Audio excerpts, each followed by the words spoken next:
آلاء ربكما تكذبان يخرج منهما اللؤلؤ والمرجان فبأي آلاء ربكما تكذبان وله الجوار المنشآت في البحر كالأعلام فبأي آلاء ربكما تكذبان كل من عليها فان ويبقى وجه ربك ذو الجلال والإكرام فبأي آلاء ربكما تكذبان يسأله من في السماوات والأرض كل يوم هو في شأن فبأي آلاء ربكما تكذبان سنفرغ لكم أيها الثقلان فبأي آلاء ربكما تكذبان يا معشر الجن والإنس إن استطعتم أن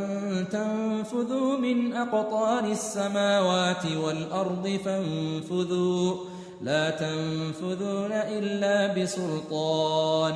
فبأي آلاء ربكما تكذبان يرسل عليكما شواظ من نار ونحاس فلا تنتصران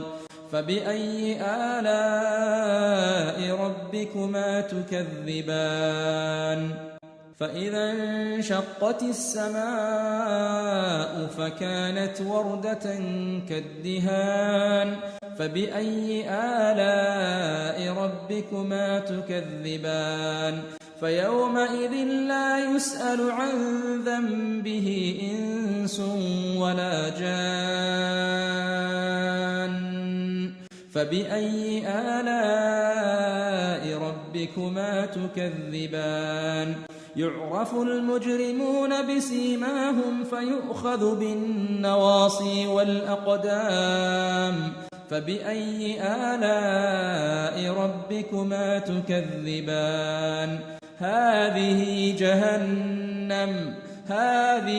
جهنم التي يكذب بها المجرمون يطوفون بينها وبين حميم آن فبأي آلاء ربكما تكذبان ولمن خاف مقام ربه جنتان فبأي آلاء